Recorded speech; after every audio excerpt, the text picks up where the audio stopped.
আসসালামু আলাইকুম এভরিওয়ান, আশা করি সবাই ভালো আছেন। আমিও ভালো আছি। নতুন আরেকটি ব্লগ নিয়ে চলে আসলাম আবার আপনাদের মাঝে। যেহেতু আজকে শুক্রবার, তো শুক্রবার দিন সবসময় আমরা হোটেল থেকে নাস্তা নিয়ে আসি। তো আপনার ভাই এই যে পরোটা, ডাল ভাজি, ডাল নিয়ে আসছে। আর এই যে আমার ছোটো মেয়ে ডিম নিয়ে খুব দুষ্টুমি করতেছে, সে ডিম খাবে। তো এই যে ডিম খাবে, সে সব সময় ডিমটা দেখলেই সে প্রচণ্ড পরিমাণে দুষ্টুমি করে। তো আমরা নাস্তা করে গোসল গা দিয়ে বের হয়ে গেলাম, যেহেতু আজকে শুক্রবার আমাদের একটু দাওয়াত ছিল। তো সেই জন্য দাওয়াতের জন্য আমরা রেডি হয়ে বের হয়ে গিয়েছি। তো আমি যেহেতু আমার বাসার সামনে সিএনজি পাওয়া যায় না, তাই কিছুক্ষণ একটু সামনে যেয়ে অটোতে করে যেয়ে তারপর সিএনজি নিতে হয়। এই যে রাস্তার ভিউটা আপনাদের সাথে শেয়ার করছি। তারপর আমি ওর বাসায় অলরেডি চলে আসছি। চলে আসার পর কী কী রান্নার আয়োজন করেছি সেগুলো আপনাদের সাথে শেয়ার করছি। ডিম, মাছ, ভেন্ডি ভাজি। আর এই যে এদিকে ওর বাচ্চাগুলো অলরেডি দুষ্টুমি করতেছে আমার বাচ্চার সাথে। তো ছোটো ছেলেটা খুব দুষ্টুমি করতেছিল, সে আমার মেয়েকে মারছে আর আমার মেয়ে খুব কান্নাকাটি করছিল। এই যে ওর বাসায় কিছুক্ষণ আমরা এই যে আবার ছোটো দেবরের বউ আমার জন্য পেঁয়াজু নিয়ে আসছে, আর সেজ দেবরের ওয়াইফ একটু ভর্তা বানিয়েছিল। তো মূলত আমরা এগুলো দিয়েই খেয়েছি।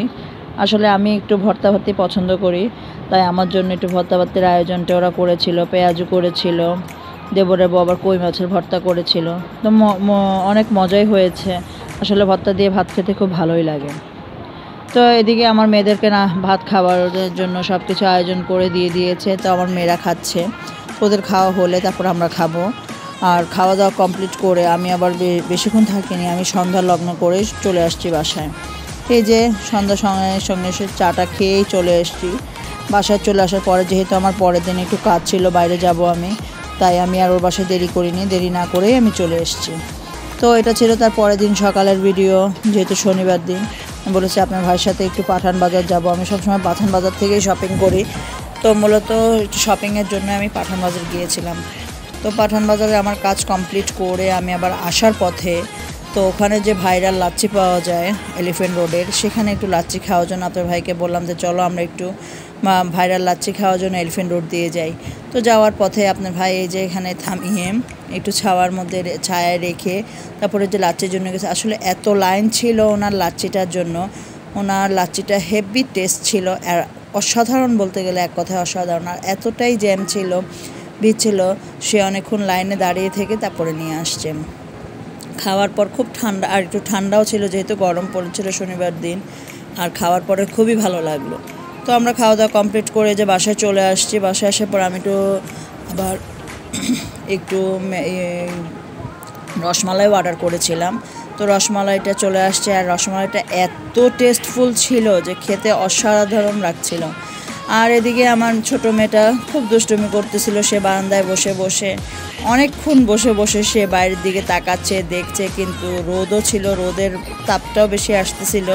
সে কিছুতেই কথা শুনতেছিল না। সে ওখানে বসে বসে দুষ্টুমি করছে, সে গান গাচ্ছে, সে অনেক হই হুল্লো করছে। সে বারান্দায় বসে বসে মানে পাখি দেখে তো খুব মজা লাগে তার। তো এই যে সে বসে বসে বিভিন্ন রকম দুষ্টুমি করলো। তাই বললাম চলো ছাদে যাই। তা সন্ধ্যা লগ্ন করে ছাদে নিয়ে আসলাম। তো ছাদে আসার পরে দেখলাম যে অনেকবার ছোটো ছোটো কিছু বাচ্চাও ছিল এখানে, ওরা খুব দুষ্টুমি করছিল। তো আমি বললাম যে তোমরা খেলাধুলা করো। আর আমাদের ছাদে যে যেরকম পারে সে সেরকম গাছ লাগায়, যার ইচ্ছা যেরকম। পুঁই শাক, টমেটো গাছ ছিল, তারপরে এই বেগুন গাছ ছিল, তারপরে আলু পাতা ছিল, মানে ভ্যারাইটিস। লাউ শাক ছিল, মিষ্টি কুমড়া শাক ছিল, অনেকে কলমি শাকও লাগিয়েছিল। তো এই তো বাচ্চারা একটু খেলাধুলা করছে। খেলাধুলা কমপ্লিট করে আবার সে বাসায় যেতে হবে সন্ধ্যা লগ্ন করে, যে তারা কি নাস্তা বানাবে, কি নাস্তা রেডি করবো বাচ্চাদের জন্য। এই যে আমার বাচ্চারা খেলছে, এদিকে আবার আজানও দিয়ে দিয়েছে। তো চিন্তা করলাম যে তাড়াতাড়ি নেমে যাব, যেহেতু সন্ধ্যা হয়ে যাচ্ছে। তো তাড়াতাড়ি করে নিচে নামবো। দুই বাচ্চা যে একসাথে খেলাধুলা করছে। তো সন্ধ্যা লগ্নে কে কে আমার মতো নাস্তার জন্য উঠে পড়ে লাগেন অবশ্যই আমাকে জানাবেন। কোন নাস্তা দিতে হবে, কি নাস্তা দিব, এই একটা টেনশনে পড়ে যায় সন্ধ্যা হলেই। তো এই যে সন্ধ্যা লগ্ন হওয়ার সঙ্গে সঙ্গেই আজানও দিয়ে ফেলেছে, তাই এখন নেমে যাব। আর এদিকে বাচ্চারা যেহেতু দুষ্টুমি করছিল, আর সন্ধ্যাটা আপনাদের সাথে শেয়ার করছি আকাশটা কীরকম ছিল। এই যে আকাশটার ভিউ, আকাশটা আসলে আমার কাছে খুব ভালো লাগছিল।